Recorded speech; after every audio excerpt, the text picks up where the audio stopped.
But for you to decide to leave conventional journalism with all its freedoms to become a presidential photographer, that was a big decision. And you must have seen it at some level to be an opportunity. Well, I think backing up, the night he became president, Right.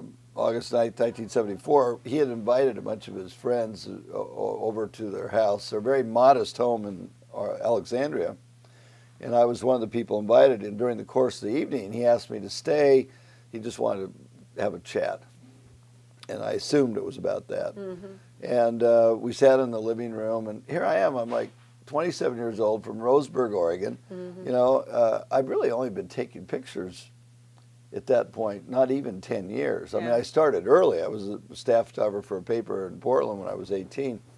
But I still hadn't been doing it professionally very long, you know. And, so I'm sitting there on the couch, and even though I knew this guy really well, but we should point out, in all fairness to you, you had won a Pulitzer. Yeah, but I mean, so that's no but small at that point I'd only been taking pictures. pictures. Yeah, but I had not been working that long. But so I'm sitting on the couch after everybody left, and he said, "How do you see this job as White House photographer?" And I'm thinking, well, you know, there's a lot of other important issues, but it was really important. I think he really wanted me to work for him. I mean, I think that was clear. And so he said,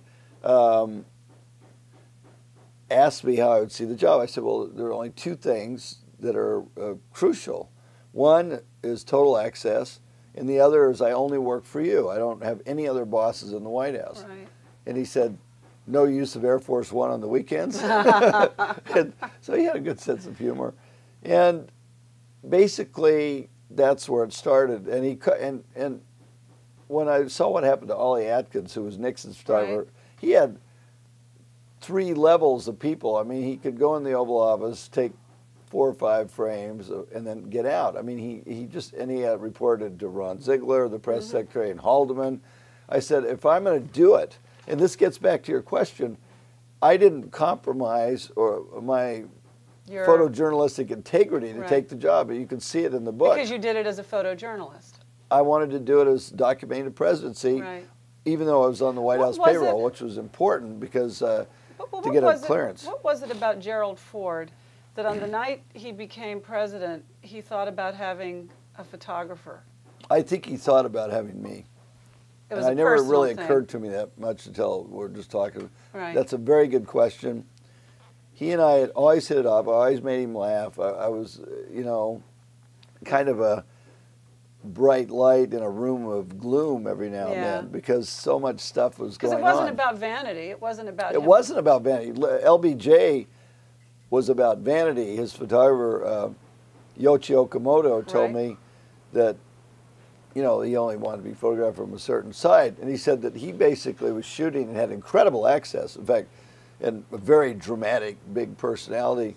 Okamoto was the standard by which I based my work. Right, that's interesting. And, but he said, he put it very well. He said, for you are more like family to Ford. I was just like anybody that worked for him, another employee, whether it was the Secretary of State on down, you know, it was just all employees. And he would approve. He wouldn't even sign a picture if he didn't like it. President Ford could care less. Once I started doing it, the first week I'm in there, you know, people are coming in, and he keeps introducing me to people, like Barry Goldwater, you know, coming in. And finally, I said, Mr. President, I really appreciate you being polite, but you're kind of screwing up what I do here. Because as a photographer, it's a separate argument whether a president should be introducing the photographer, but for you as a photographer, you wanted to be invisible. You didn't want them. That's right. I wasn't there. To you. I wasn't there. You wanted to be. And so I finally trained him to not leave do you it. Alone. That's they're what like, one time he tried to go. president? I go, like, said no, can't do that. Did he ever ask you?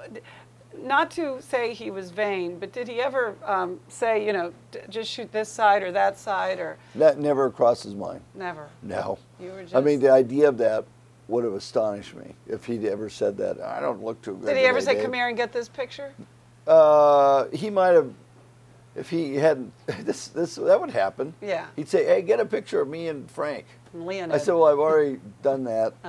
You know. Yeah. Oh, really? I'm on my game, Mr. President. No, but it's funny because it's just that's how it was. I was more noticed when I wasn't in there than when I was. Right. Because, and every now and then I'd see the old Nixon guys, particularly, kind of, here I am, you know, in there, and they're kind of suspicious. And of course, Kissinger was great as a subject. Listen, Kissinger, as you know, is an incredibly smart guy. He knew right off the bat that I was like Ford's guy. Yeah. And nobody said anything. The two times that it happened. Why did your presence bother him? Not him. I mean, God knows. But he liked the job very much. Did he mind you listening? No. Okay. No, because I had particularly I have a top secret clearance, so it's like still. anybody else in the room. You Did know they ever what? kick you Because out of the the room? president, the vibe was, I was there because the president wanted me there. Who's going to say anything? Right. But did they ever kick you out of the room? No, the only time he asked me not to be in a meeting was 2 times. Once when he fired Earl Butz, and that was a very personal conversation, Right. which I didn't want to be in. He was Secretary of Agriculture, right? Yeah, and another time when George Brown, who was the chairman of the Joint Chiefs, was scolded for some remark he made in public. And you know what? That was fine. That did not violate I'm sure my deal with him. But did anybody else? Nothing about secrecy. Nothing about the Soviets. Nothing about anything. Did anybody else ever ask if you could leave the room? No. Are you kidding? Okay, well, I'm just asking. No, that's why I had to deal with him. Yeah, the deal was the deal, and he kept it up. And you know what? I knew right off the bat. Well, and the other thing that was I appropriated more office space because during this transition there was a vacuum, and everybody was fearful of the new guys coming in. So I just took over downstairs. I took 2 separate offices, had the wall knocked out, and I created my little photo empire. You do have a nice little, have you been back to visit that office? Yeah, the guy, Bush's father, was in what used to be the barber shop. Oh, but shows you his influence. But what is your old office now? Do you know? It used to be a vault. Yeah. So which is still in there, obviously. So it was made into this. I had that bigger office, and then a back office, and a bunch of space, and then in the old EOB, there's a big photo office. Did you do all your own film processing there? The film was processed by a military. So it's an off-site location. Off-site.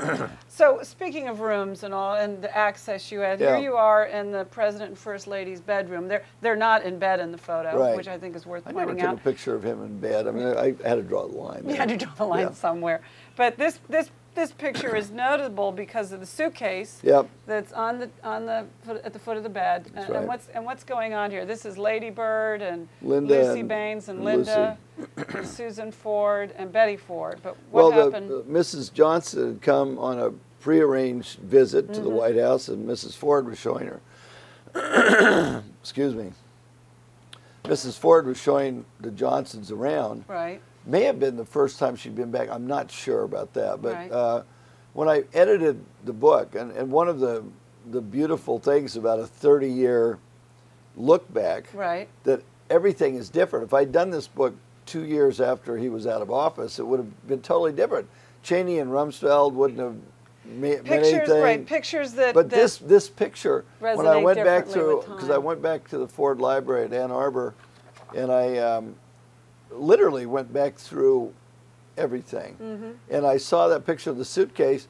That was the day she was going to the Bethesda Naval Hospital for breast cancer surgery. Yeah, for the surgery. And she didn't tell Mrs. Johnson about it. Had she But told there was Susan? the bag. Susan knew. And it was very tense. Yeah. Not there, but she was very lovely. Mrs. Johnson never would have known. But so then this is I guess a couple days later. After probably a few days later, after she had the surgery. She's smiling and laughing, and She was great. And it's Bob Hope and Ford, and I don't know who's And the third man, we don't know who it is. You don't know, and He you was don't a friend, remember so much. No, from memory. nobody does. It was like he was a friend of Bob Hope's. Oh, I see. Yeah, I don't know who the guy is. I don't know. So this is a notorious time in the life of the Ford administration because Jack Ford was how old? He was a young man. He was a young, lucky guy. He was a young, lucky guy Right. living